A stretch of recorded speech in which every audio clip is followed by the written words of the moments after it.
Existe uma estrutura bem pequenininha lá no meio do nosso cérebro chamado hipotálamo. O hipotálamo ele tem mais ou menos o peso de 3 gramas, perto de um cérebro que pesa em torno de 1,5 kg ao nascimento. O hipotálamo ele é responsável por controlar o ciclo circadiano, ou seja, ensinar o nosso corpo quando é dia e quando é noite. É estimulado quando há presença de luz. Só que quando o bebê está dentro do ambiente aquático, dentro do ventre da mãe, essa estrutura ainda não está bem funcionante. Então, quem vai dar os comandos para esse hipotálamo de fato começar a se estruturar é o ritmo circadiano da mãe. Ritmo circadiano da mãe. A produção de melatonina da mãe vai ultrapassar a barreira placentária e vai chegar até o bebê. A gente já tem um primeiro ponto que fala muito sobre o padrão de sono do bebê. Como que foi esse padrão de sono? Como que a mãe se manteve com relação à rotina, exposição à luz, exercício físico, sono durante o período gestacional? Porque isso vai, sim, de fato, repercutir no nascimento do bebê.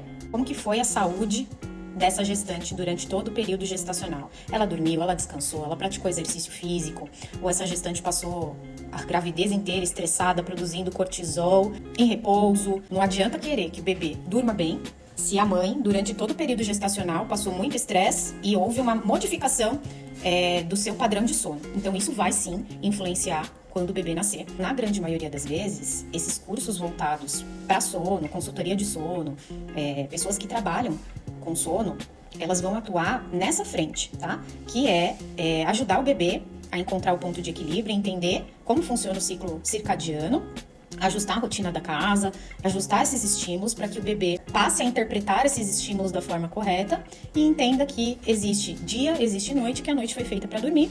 E até os 3 meses de idade é importante a gente lembrar que o bebê não produz melatonina, a principal fonte de melatonina através do leite materno, e que é extremamente importante para o bebê regular o padrão de sono também. E agora, supondo que a gente está no mundo ideal, que essa gestante não passou nenhum estresse, que ela não liberou nenhum cortisol na barreira placentária, que ela dormiu bem, que ela produziu melatonina, mesmo assim o bebê não dorme. Quando o problema passa a não ser mais uma dificuldade de dormir, mas uma irritabilidade constante, um choro contínuo, um bebê que não relaxa, um bebê que não consegue mamar, um bebê que não aceita postura, um bebê que vive irritado, ele já não tá mais com uma alteração do eixo hipotálamo hipofisário que a gente fala. Ele já não tem mais uma alteração do ciclo circadiano.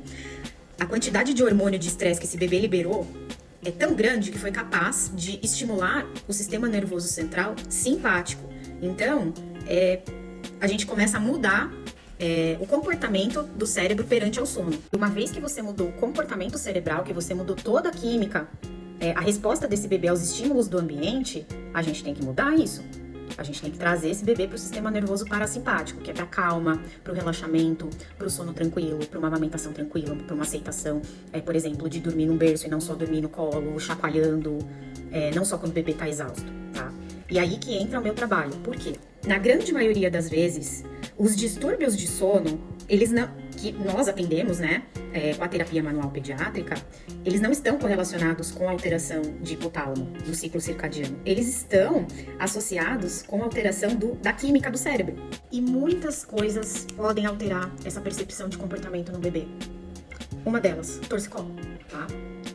Pensa que se a base do crânio estiver comprimindo os nervos, a saída dos nervos que estão em base de crânio, um deles é o nervo vago, o bebê ele vai ter alteração gastrointestinal, ele pode ter dor, ele pode ter uma intolerância ao posicionamento, tá?